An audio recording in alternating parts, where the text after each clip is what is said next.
शिव महापुराण की कथा यहां तक कहती है, मंदिर में जल चढ़ाने जाओ तो अपने घर से जल लेकर जाओ।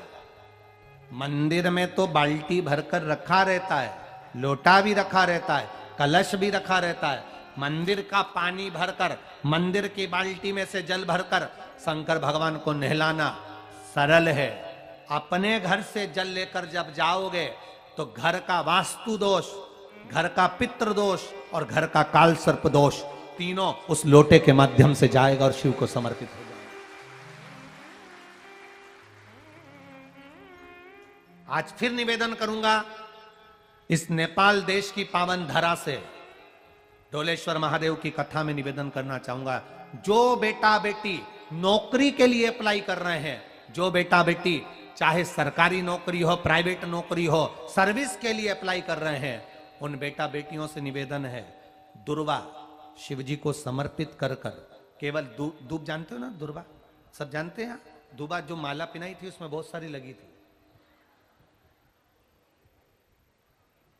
पढ़ी है हम, बताना जरा।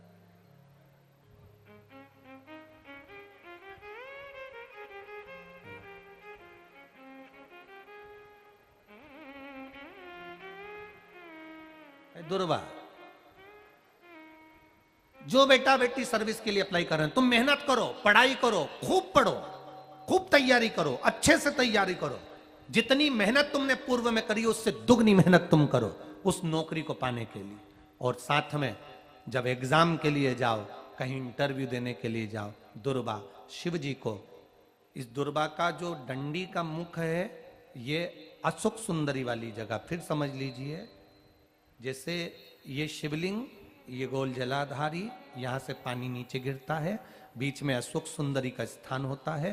तो ये जो दुर्वा हम चढ़ाएंगे तो इसका डंडी का मुख शिवलिंग के ऊपर चढ़ाएंगे तो ये शिवलिंग पर डंडी की जो भाग है वो अशोक सुंदरी की ओर हो गया और ये भाग इस ओर हो गया। शिव जी को समर्पित कर कर पहले दुर्वा चढ़ाएंगे, उसके बाद में देवाधिदेव महादेव को एक लोटा जल जो तुम घर से लेकर गए हो वो समर्पित करो। 3 महीना लगातार अपनी पढ़ाई की मेहनत करो, अपने इंटरव्यू की मेहनत करो और खूब अच्छा पढ़कर साथ में एक लोटा जल और दुर्वा शिव जी को भले 10 दुर्वा की जगह केवल 1 दुर्वा चढ़ाओ, चढ़ाकर जल चढ़ाना। 3 महीने तक लगातार बाबा से प्रार्थना करना। विश्वास कहता है अगला पत्र तुम्हारा व्यासपीठ पर होगा, नौकरी लगेगी, निश्चित है। आप करो मेहनत, कर्म करने में पीछे मत हटना, पढ़ने में पीछे मत हटना, विद्या अध्ययन करने में पीछे मत हटना, अच्छी एजुकेशन पाने में पीछे मत हटना। पहले मेहनत अपनी करो। पूर्व में जो इंटरव्यू दिए हैं उसमें जितनी कमी रह गई, अगली कमी को पूर्ण करने के लिए अच्छी मेहनत करो, खूब पढ़ो, खूब अच्छे से विद्या अध्ययन करो और फिर बाबा पर समर्पित होकर जाओ, बाबा पर विश्वास कर कर जाओ, भरोसा पूरा कर कर जाना। इंटरव्यू देते समय अपना विल पावर मजबूत होना चाहिए कि मेरे साथ मेरा काल अधिपति महाकाल है, अब निकल कर मानूंगी। हम दुकान खोलते हैं, कपड़े की दुकान खोल रहे हैं, किराने की दुकान खोल रहे हैं, लोहे की दुकान खोल रहे हैं, भंगार की दुकान खोल रहे हैं, किराना की दुकान खोल रहा है, पान की दुकान खोल रहा है। हम दुकान खोलते हैं पर दुकान खोलने से पहले तुम्हारे 2 मन हो जाते हैं, चलेगी कि नहीं चलेगी, खोल तो लूंगी, चलेगी कि नहीं चलेगी। जिस दिन तुम दुकान खोलो 1 महीने पहले, 2 महीने पहले, 3 महीने पहले बाबा को दुर्वा चढ़ाकर 1 लोटा जल चढ़ाकर नियम बनाकर जाना, 3 महीने बाद मैं दुकान खोल रही हूं, 2 महीने बाद मैं दुकान खोल रही हूं और मेरा विश्वास कहता है दुकान चलेगी। जिस दिन तुमने विचार कर लिया कि दुकान चलेगी कि नहीं चलेगी तो वो नहीं चलेगी। जिस दिन तुमने विचार कर लिया कि दुकान खोल रही हूं, मेहनत करूंगी, दिल से करूंगी, भले मेरे पास ज्यादा माल नहीं है, जितना माल खरीद के लाऊंगी उतना बेच कर बताऊंगी क्योंकि मेरे साथ काल अधिपति महाकाल है, तो वो चलेगी।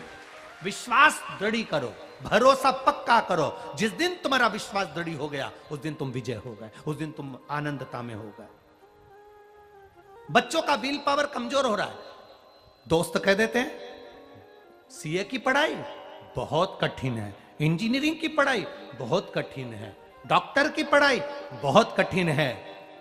साथ वाले ऐसे मत ढूंढना जो तुम्हारा विल पावर कमजोर कर दे। ये वाली फैक्ट्री खोलेंगे तो हो सकता है नुकसान हो जाए, इसलिए ये फैक्ट्री खोलने का मन नहीं हो रहा है। फैक्ट्री का सेटअप जम गया, सब कुछ जम गया, और मालूम पड़े, विचार करा कौन चलाएगा, कैसे होगा, कैसे चलेगी, तो वो फैक्ट्री कभी नहीं चलेगी। तुमने सोच लिया कि अपने क्षेत्र में नहीं है, मेहनत करूंगा, 4 चांद लगाऊंगा, कहीं पर भी जाऊंगा, पर जीत कर बताऊंगा, तो वो फैक्ट्री भी भग दौड़ेगी। निश्चितता है आपका विल पावर कमजोर नहीं होना चाहिए।